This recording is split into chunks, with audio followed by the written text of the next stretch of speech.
This is the Google Pixel 9 XL. Oh, almost dropped it. I picked up the 256 gig in the color Hazel. I really like the packaging. The design is really clean, and this year Google's made an effort to make the packaging plastic free. The way the packaging is sealed is actually kind of neat. You can actually see that the outer sleeve is able to shift around before the pull tabs are pulled. Alright, let's have a moment of silence for all those ASMR fiends.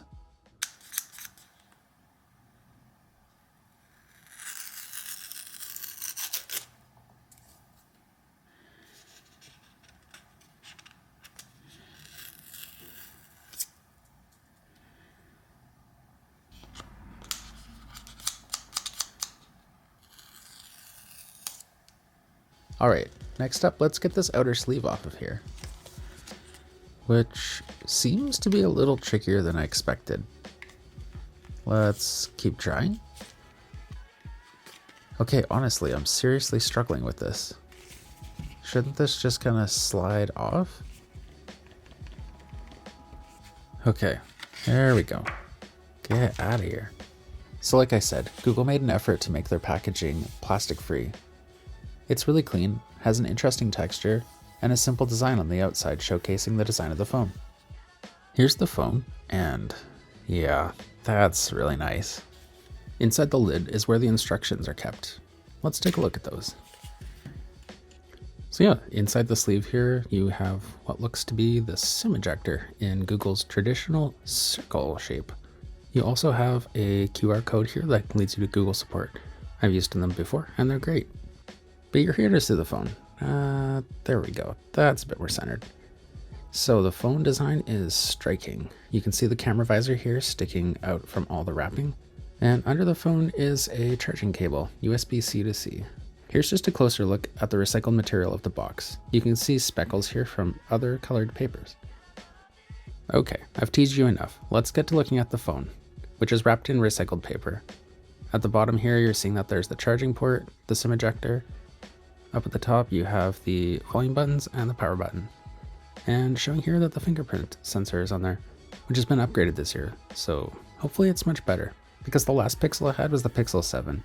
And when my hands would get dry, the fingerprint sensor was basically useless. Here's some more ASMR. I dedicate this to Cody, who doesn't like ASMR.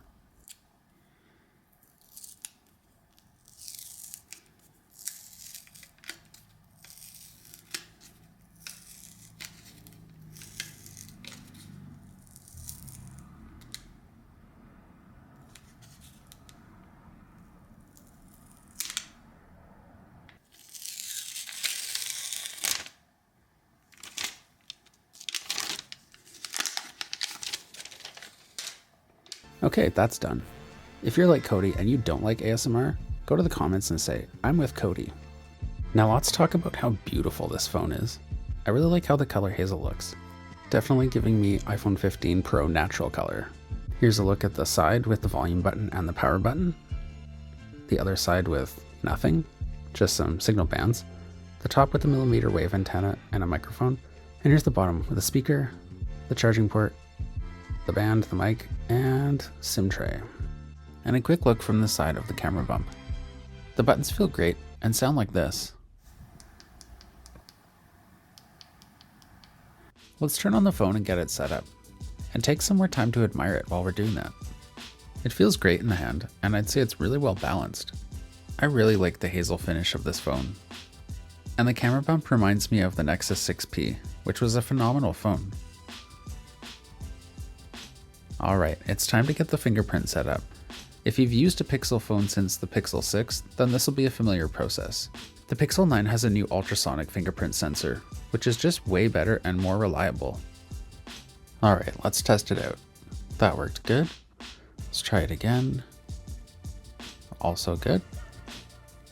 Oh, but what I can see here is that the screen needs to be on for the fingerprint to be detected, which I think we can change by turning on always on display. Alright, let's test that out.